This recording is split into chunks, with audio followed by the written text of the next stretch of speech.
Good evening, you're watching Independent News. I'm Adam Dawla.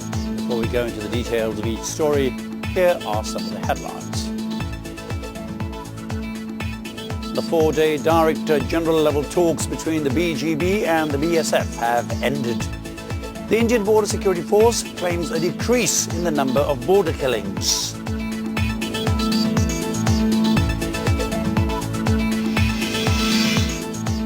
Heavy security measures have been taken for the Ghazipur 4 by-polls tomorrow. The Election Commission pledges a free and fair election.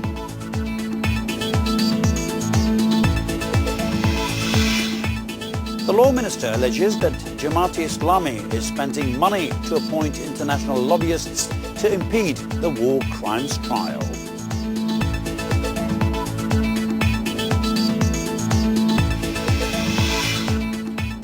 UK Bansal, the Director General of the Indian Border Security Force, or BSF, has claimed a decrease in the number of casualties on the India-Bangladesh border in the last 2 years.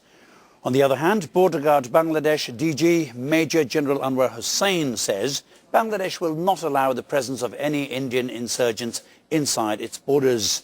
They made the comments today after a four-day Director General level conference between BGB and BSF in Dhaka.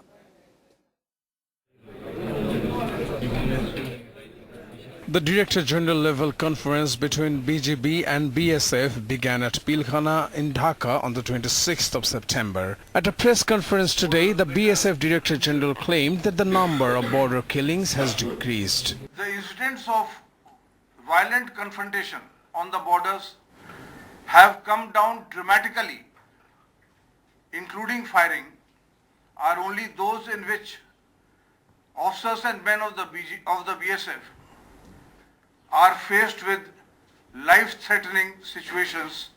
The BGB chief said the BSF has assured Bangladesh of bringing down border casualties to zero level.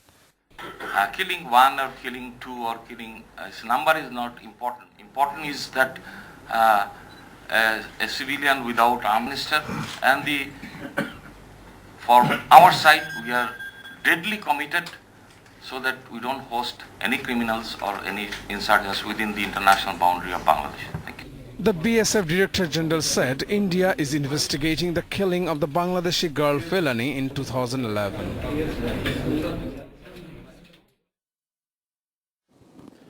Ahead of the Ghazipur 4 by-polls scheduled for tomorrow, security has been beefed up in the area.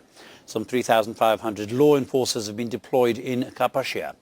Election officials say that all necessary preparations have been taken to hold a free and fair election. A security blanket has been created across the 515 square kilometers area of Kapashia. A 400-strong rapid action battalion has been deployed along with police, armed police, Ansar and BGB forces.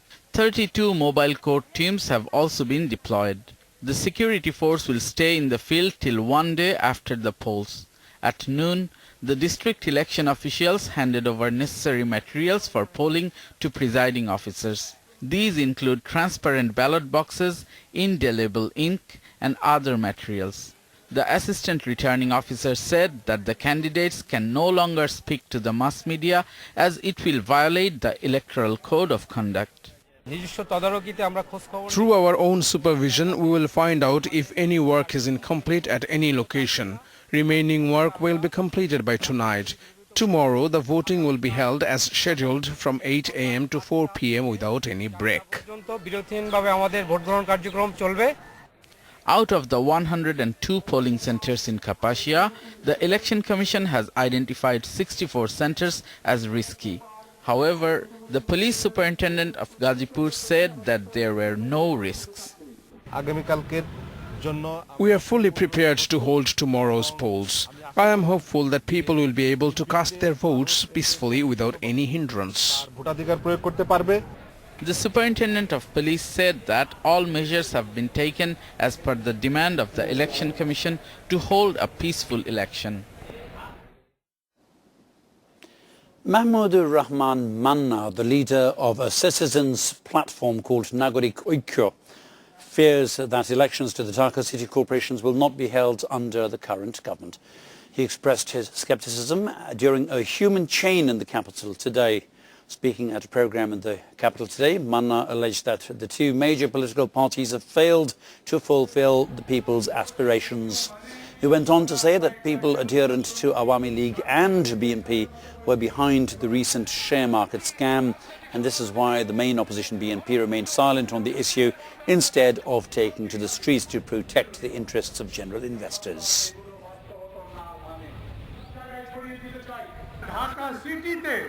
Why weren't the elections to the Dhaka City Corporations held on time?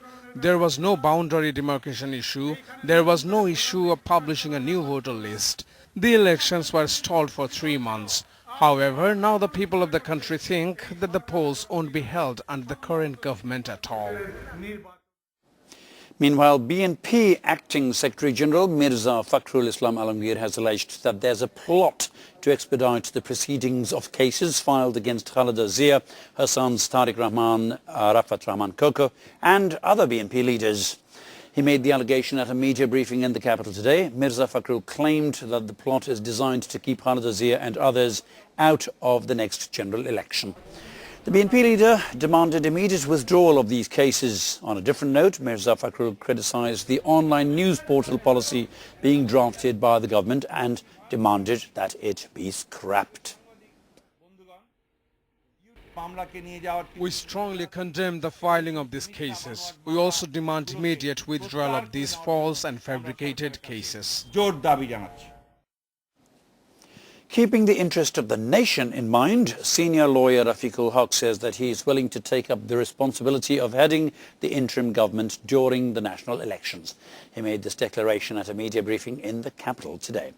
Barrister Rafiqul Haq said that the current political stalemate can be resolved if the leaders of the two main political parties sit together for talks. He pointed out that the opposition, despite repeatedly demanding a caretaker government, has not proposed a framework yet. The veteran lawyer brushed aside any possibility of the recurrence of an incident similar to that of 1/11 in the country. He explained that under the current law, anyone attempting such an incident will be charged with treason. Rafiq also said that he will take up the initiative to bring about a dialogue between the two leaders of the country.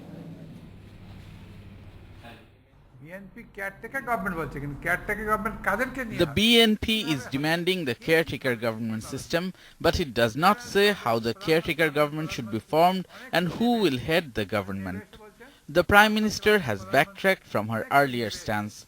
She is now talking about a coalition government. She didn't say that her government will hold elections. This means that the interim government will include members of other parties. Now, the main question is, who will head the interim government? If the situation demands, even at this old age, I am willing to take up all kinds of responsibilities in the interest of the nation. Law Minister Shafiq Ahmed has alleged that Jamaat Islami has spent a lot of money to appoint international lobbyists in a bid to impede the war crimes trial. He claimed that the government has evidence in this connection. There's more in this report. At a program in the capital, Law Minister Shafiq Ahmed said that Jamaat-e-Islami is carrying out propaganda abroad to hinder the war crimes trials. He claimed the government has also taken an initiative to counter Jamaat's propaganda. The Law Minister mentioned that steps have been taken to build public opinion within the country in favor of the war crimes trials. A few days ago, we came across a document that proves that Mir Kashem Ali, who is now facing war crimes trial, paid a US lobbyist firm a first installment of $25 million. On the issue of the war crimes trial, Planning Minister A.K. Khandekar has demanded removal of the appeal provision from the International Crimes Act 1973. Convicted war criminals should not get the opportunity to appeal. This should be taken into consideration. The Law Minister, however, said that appeal provision reflects international standards in the War Crimes Act. We're going to take a short break now, but stay with us. Among the items coming up after the break are the following. Several smuggling rings are active at the Shah Jalal airport in Dhaka. Police smell the involvement of employees of civil aviation, customs and intelligence agencies.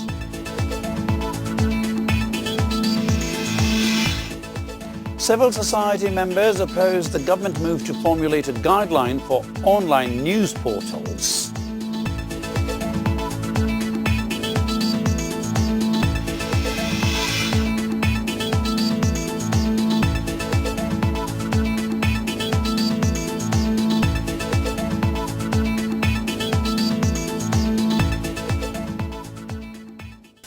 Welcome back. You're watching Independent News. Several rings of smugglers are active at the Hazrat Shah Jalal International Airport in Dhaka. Detective branch of police say that some employees of civil aviation, customs and intelligence agencies are involved with smuggling. 13 kilograms of gold was seized from the Hazrat Shah Jalal International Airport on the 10th of September. It was found that some employees of civil aviation, customs and intelligence agencies were involved with the smuggling attempt. Officials of DB police said they have identified some members of the smuggling rings. We have found names of some officials of civil aviation, customs and other organizations. We are now cross-checking the names.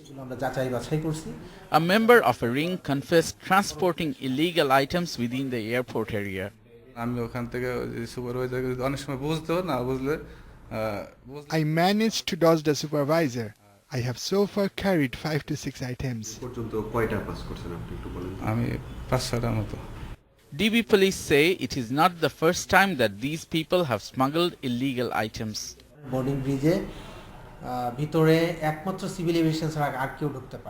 Only civil aviation employees can enter the boarding bridge. The person who will fly with the items stays at the boarding bridge, and these civil aviation employees hand over the items to the person there. These employees have helped smuggle gold and foreign currencies on several occasions.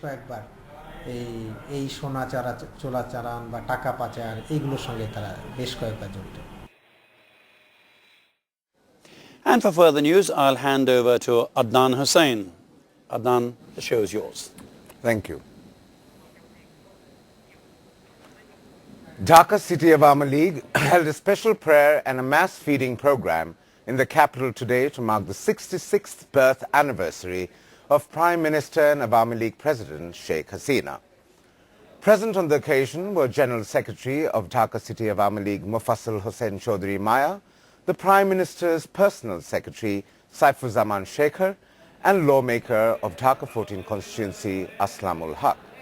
Participants at the program expressed their gratitude to God for having kept Sheikh Hasina alive despite all the attempts made to assassinate her on different occasions.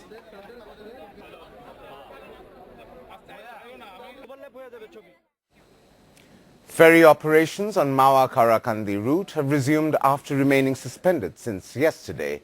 The Bangladesh Inland Water Transport Authority took the decision to resume limited ferry services on the route at noon today. Because of strong current on the river Podda, ferry services between Mawa and Karakandi were suspended yesterday. Hundreds of goods-laden trucks were struck at both ends. Water on the river Podda is flowing 34 centimeters above the danger level.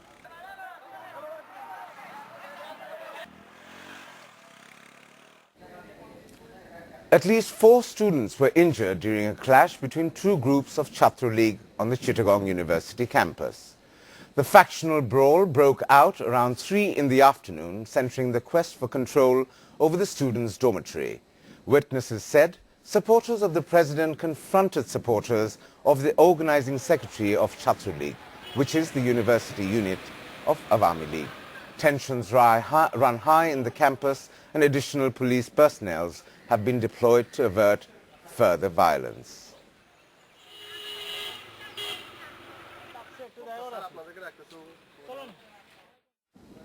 Civil society members fear that the enactment of an online news portal policy may jeopardize the existence of the independent sites of alternative thoughts and ideas. They were speaking at a program in the capital today on the proposed guidelines for online news portals. Journalist Manzurul Ahsan Bulbul felt that the government should keep websites of the alternative thinking out of the purview of the policy. However, he supported the initiative as long as it applies to mainstream news sites. Other speakers at the program also echoed Bulbul.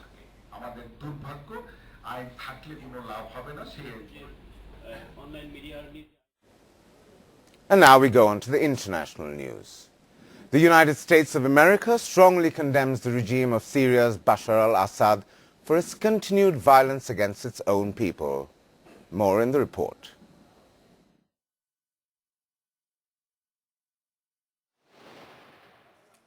The 18-month-old uprising against Syria's Bashar al-Assad regime has reportedly left more than 30,000 people dead, displaced as many as 1 million, and sent more than 300,000 fleeing for refuge in Jordan, Iraq, and Turkey.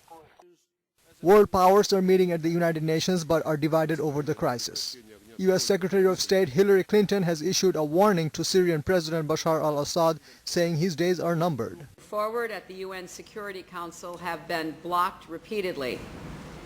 On Tuesday, I met with Joint Special Representative Brahimi to discuss alternative strategies, and I look forward to hearing all of your views today. U.S. intelligence believes the Syrian government has moved some of its chemical weapons in order to protect them. U.S. Defense Secretary Leon Panetta broke the news on Friday and indicated there were lingering questions about what exactly happened to some of the weapons. Syrian children are being badly traumatized after witnessing atrocities, including torture. Many youngsters exhibit severe behavioral problems like self-hammering and violence towards others. Save the Children counselors are working to help traumatized children cope with the devastating emotional impact of their experiences. The camp have been either tortured or they have seen or witnessed the torture their parents or the other Syrians have faced in Syria. They are shy, or they use the ways they are cutting themselves, or they are being violent to other kids. They try to hurt the other kids or hurt themselves. The United States is concentrating its efforts on increasing humanitarian assistance, aiding the opposition, and supporting efforts to deliver services and administer rebel-controlled territory. And now we go into the sports news.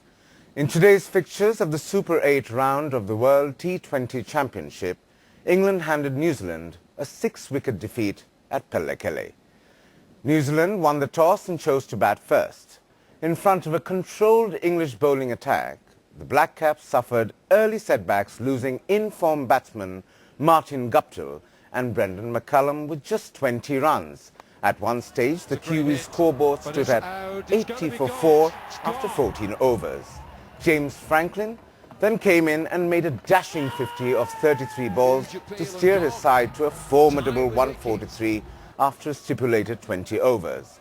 In reply, the English batsman cruised past 149 target quite comfortably with 7 balls and 6 wickets intact, thanks to a magnificent 76 runs knocked by Luke Wright and a steady 31 by Eoin Morgan. He's hit that one down the ground and it's going to go way over the top. Oh, what a shot. What a magnificent straight six. That's all from me. Back to you, Adam. Well, actually, I'm going to close now because we don't have time for more. Thank you very much for watching us tonight. We're going to be back at 8 o'clock tomorrow, and good night to you from both of us. Good night.